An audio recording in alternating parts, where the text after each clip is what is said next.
Good morning, students. Today we will study our next topic, prepositions. Students, a preposition is a word used to link nouns, pronouns or phrases to other words within a sentence. एक sentence में noun, pronoun और दूसरी जो phrase हैं उन्हें आपस में join करने के लिए, लिंक करने के लिए एक दूसरे से जो वर्ड यूज होता है that is called preposition. Preposition का कोई मीनिंग नहीं होता, लेकिन यह सेंटेंस में जो यूज होती हैं उस सेंटेंस के मीनिंग के अकॉर्डिंग इनका मीनिंग हम फाइंड करते हैं. Preposition are usually short words, ये छोटे वर्ड होते हैं and they are normally placed directly in front of nouns. Noun से पहले, नाउन के सामने ये लिखे जाते हैं. For example, we woke up before sunrise. We walk up before sunrise. हम सनराइज से पहले, सूरज निकलने से पहले जागते हैं. तो यहाँ पर बिफोर का मीनिंग हो गया पहले, और before here is working as preposition. The noun sunrise is the object of the preposition before. तो यहाँ पर बिफोर प्रीपोजिशन का जो ऑब्जेक्ट है वो क्या है? सनराइज है, बिकॉज सनराइज से पहले हम यूज कर रहे हैं preposition before. Prepositions are one of 8 parts of speech. We know there are 8 parts of speech. 8 parts of speech होते हैं, उनमें से एक है preposition. It plays an important role in forming relationship between words in a sentence. Sentence में आपस में, शब्दों में एक से दूसरे को रिलेट करने के लिए हम यूज करते हैं prepositions. Without preposition एक sentence कैन बिकम मीनिंगलेस. बिना प्रीपोजिशन के मीनिंगलेस, बिना किसी अर्थ का एक सेंटेंस हो सकता है, उसका अर्थ का अनर्थ हो सकता है. For example, her mother is in the hospital. Her mother is in the hospital. In this sentence, her mother, उसकी माताजी हॉस्पिटल में हैं. Her mother is in the hospital. अगर हम इसमें से इन प्रीपोजिशन हटा दें तो इसका अर्थ हो गया अब her mother is the hospital. उसकी माताजी हॉस्पिटल हैं, उसकी माताजी अस्पताल हैं. तो प्रीपोजिशंस का बहुत महत्व है एक सेंटेंस में, और बिना इसके यूज के कोई सेंटेंस का जो अर्थ है वो बिल्कुल चेंज हो सकता है. Next we are studying prepositions of time. Time show करने के लिए हम एट,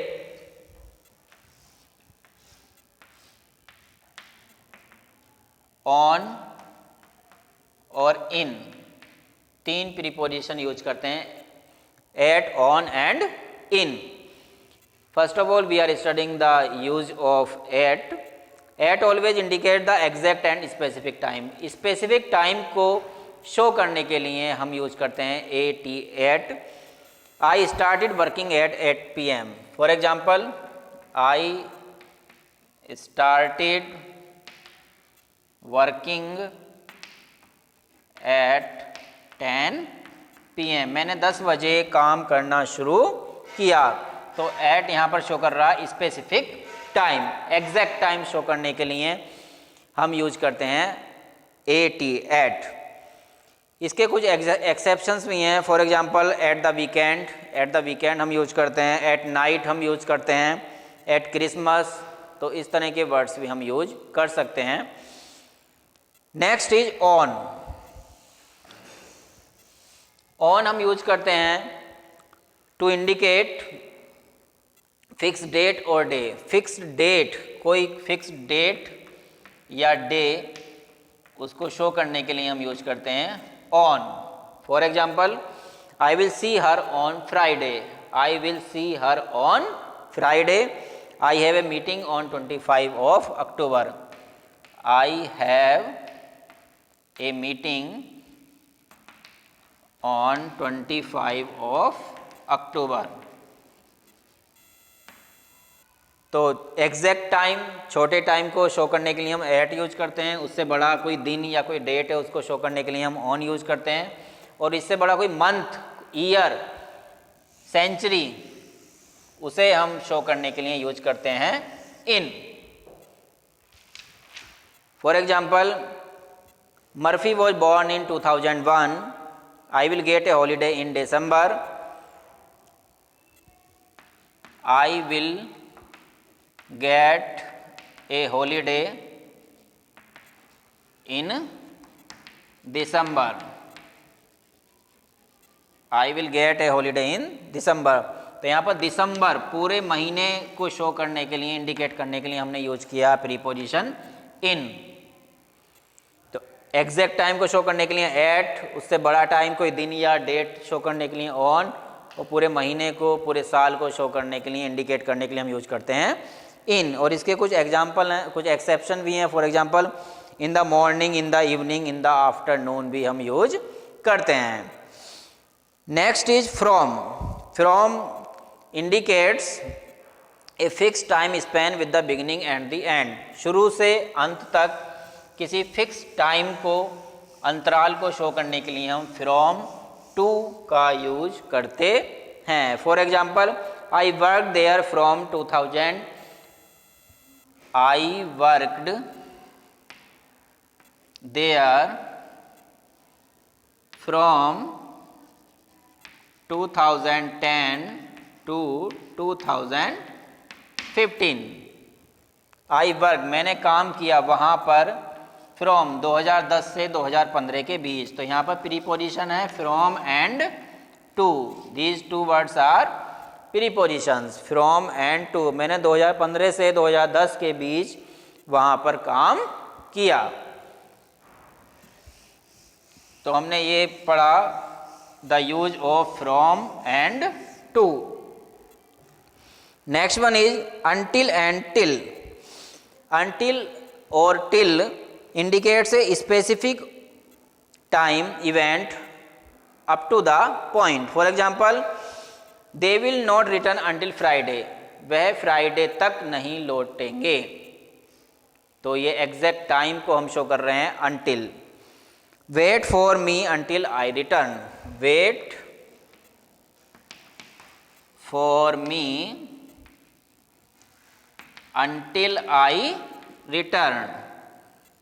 जब तक मैं नहीं लौटता हूँ मेरा इंतजार करो। wait for me until I return। तो until यहाँ पर हो गया प्रीपोजिशन, और यहाँ पर ये एग्जैक्ट टाइम को शो कर रहा कि जब तक मैं ना लौटूं मेरा इंतजार करो। wait for me until I return, जब तक मैं लौटूं मेरा इंतजार करो। Next is since। since indicates a time span beginning in a time in the past। कोई काम पास्ट में शुरू हुआ, and still continuing in the present, और प्रेजेंट में अभी तक वह चल रहा है, उसको इंडिकेट करने के लिए हम यूज करते हैं since। For example, Anushka has been in the village since Sunday. Anushka has been in the village since Sunday। It means Anushka Sunday से गांव में रह रही है। संडे को रहना शुरू किया उसने और अभी तक वह रह रही है। पास्ट में शुरू हुआ कोई काम और अभी तक चल रहा है, तो उस कंडीशन में हम यूज करते हैं preposition since। And four. Four हम यूज करते हैं कोई एग्जैक्ट टाइम नहीं है, डेफिनिट टाइम नहीं है, इनडेफिनिट टाइम है, उससे पहले हम फोर यूज करते हैं। और अगर डेफिनिट टाइम है, जैसे संडे हो गया, मंडे हो गया, या फिर 2010 हो गया, कोई ईयर हो गया, कोई स्पेसिफिक डेट हो गई, जैसे 2 अक्टूबर, तो या फिर 2 o'clock फॉर एग्जांपल, 2 o'clock, तो इनसे पहले हम यूज करते हैं सिंस, और इंडेफिनिट टाइम से पहले हम यूज करते हैं for. For example, Mohan has been working for 2 hours. Mohan 2 घंटे से पढ़ रहा है। तो कौन से 2 घंटे से पढ़ रहा है हमें ये नहीं पता, इसलिए हम यहाँ पर यूज करेंगे फॉर। और हमें ये पता था कि 2 बजे से पढ़ रहा है, तो हम यूज करते सिंस 2 o'clock, क्योंकि 2 बजे क्या हो गया, एक निश्चित टाइम हो गया, 2 बजे से वह पढ़ रहा है, तो यूज करेंगे हम फॉर। और 2 आवर्स 2 घंटे से पढ़ रहा है, तो हम यूज करेंगे सिंस फॉर।